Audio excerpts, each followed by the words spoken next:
I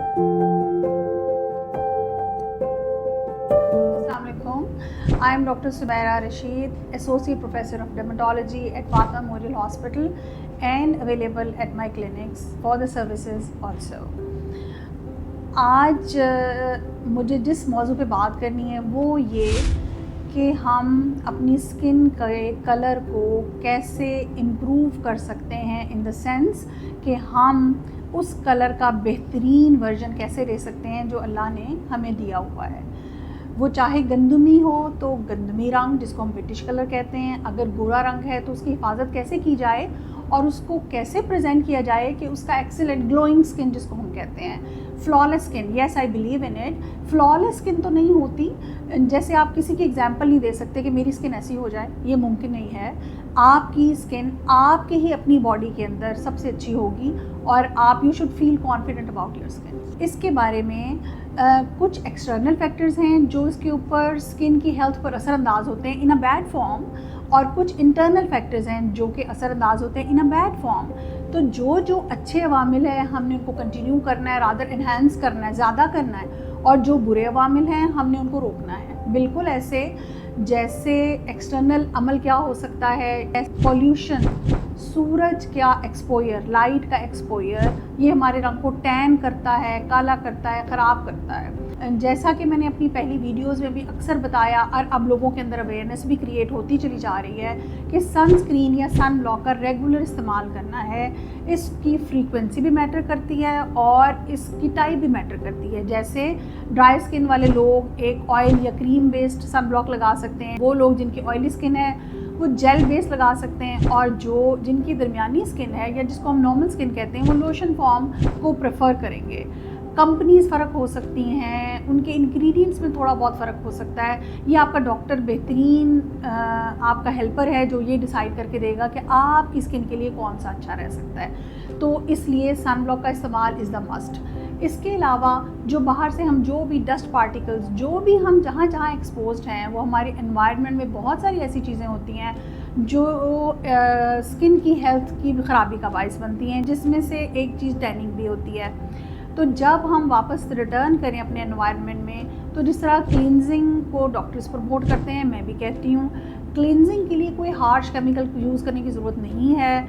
इसके लिए भी घरेलू तौर के ऊपर जिस तरह बेसन और दही एंशिएंट टाइम से, पुराने टाइम पे यूज़ किया जाता है, मुझे उस पर कोई एतराज़ नहीं है, सिवाय इसके कि इसका कम इस्तेमाल किया जाए। और वो लोग जिनकी स्किन पर सेंसिटिविटी होती है इनके इस्तेमाल से, वो प्लीज़ उसको बंद कर दें। वो अपने आप को उसकी तरह ना समझें जिनको ये घरेलू टोटके सूट करते हैं। अच्छा, लेकिन ऑन द अदर हैंड आपको डॉक्टर इस क्लिनजिंग के बारे में बता सकता है कि आपकी स्किन को कैसे सूट करता है। जो रोज़ाना मेकअप करने वाली ख़वातीन हैं, रोज़ाना फाउंडेशन लगाने वाली ख़वातीन हैं, उनको ये फ्रीक्वेंटली करनी चाहिए। जो कम हैं वो हफ्ते में एक या ज़्यादा से ज़्यादा 2 दफ़ा अपने फेस की क्लींजिंग कर लें तो ये बहुत अच्छा होगा। ये उन एक्सटर्नल फैक्टर्स की बात कर रहे हैं हम जो स्किन की हेल्थ को, कलर को प्रमोट करते हैं।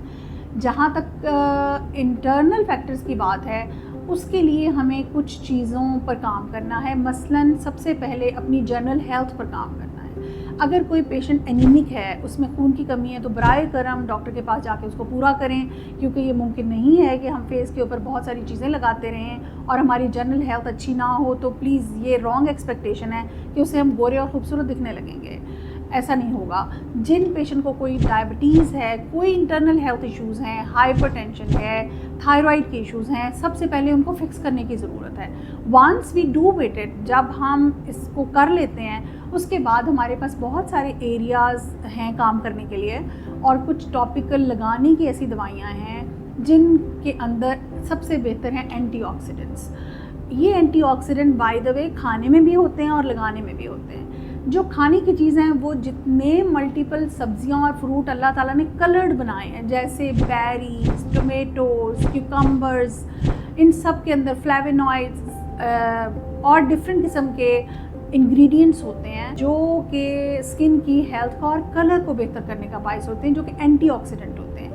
एंटीऑक्सीडेंट क्या होता है? एंटीऑक्सीडेंट बहुत अच्छी चीज़ है जो कि बॉडी के अंदर होने वाले तमाम तखरीबी अवामिल, जिनको हम कहते हैं वेयर एंड टेयर अंग्रेज़ी में कहा जाता है, उसको रोकने के लिए यूज़ होता है। तो खाने की जितनी हमारी गो टू द नेचर, जितनी नेचर के नज़दीक प्योर थिंग्स में जाएंगे उतना ही बेहतर होगा। कलर्ड सब्जियों को और कलर्ड फलों को खाने में फ़रोग़ दें, साफ़ सुथरी चीज़ों को। बिल्कुल इसी तरह कुछ लगाने के एंटीऑक्सीडेंट होते हैं जिनके अंदर हम शामिल करते हैं विटामिन सी एंड ऑक्सीडेंट। इसी तरह सम अल्फ़ा हाइड्रोक्सी एसिड्स होते हैं, वो फेस के ऊपर लगाते हैं, जिनके आपको शायद ओवर द काउंटर भी हमें मिल जाए। इनमें ग्लाइकोलिक एसिड है, मिंडालिक एसिड है, कुछ रिसोर्सिनोल्स हैं। ये सारी टेक्निकल टर्मिनोलॉजीज़ हैं जिनमें से कुछ दवाइयाँ पेशेंट को घर पे लगाने के लिए भी दी जा सकती हैं क्लाइंट्स को। वो लेस परसेंटेज में होती हैं, जिस तरह ग्लाइकोलिक एसिड 5 to 10% आपको घर में भी लगाने के लिए दिया जा सकता है। इसी तरह लैक्टिक एसिड भी यूज़ हो सकता है। लैक्टिक एसिड कुछ खाने की चीज़ों से भी हमें मिल जाता है, जैसे लैक्टिक एसिड बादाम के अंदर होता है, सो ड्राई फ्रूट भी मैं प्रमोट करूँगी। इसी तरह लगाने का lactic acid very less percentage में, लाइक 5 to 6% आपको दिया जा सकता है कि आप घर में लगाएं। लेकिन इसके अलावा इन एसिड्स को हम एज ए डॉक्टर क्लिनिक पर बहुत ज़्यादा परसेंटेज में यूज़ करते हैं, लाइक ग्लाइकोलिक एसिड 30%, 60%, इवन 80%। लेकिन ये डॉक्टर की एक्सपर्टीज़ है, इसको आप घर पे ट्राई नहीं कर सकते और ना इस बात की ख्वाहिश कर सकते हैं, क्योंकि ये पीलिंग एजेंट डॉक्टर यूज़ करेगा तो आप उससे आपकी स्किन का कलर बेहतर होगा। और इस सिलसिले की आखिरी बात, जो आपकी टैनिंग को, ब्लेमिशेस को, रंगत को बेहतर करके आपको एक फ्लॉलेस स्किन के नज़दीक तरीन लेके जा सकती है, वो कुछ और प्रोसीजर्स भी हैं जो कि लेज़र्स हैं फॉर एग्ज़ाम्पल, जिनमें से और इन्हीं लेज़र की हेल्प से कुछ फेशियल्स किए जाते हैं जिनमें कार्बन फेशियल शामिल है, जिनके अंदर क्यू स्विच लेज़र है। ये मेलानिन को या कलर पिगमेंटेड जो भी हमारी स्किन है, जो उसका रंगत को पैदा करने वाला इंग्रेडिएंट है जिसको हम मेलानिन कहते हैं, ये उसको ब्रेक डाउन करती है, तो इससे रंग हल्का दिखता है।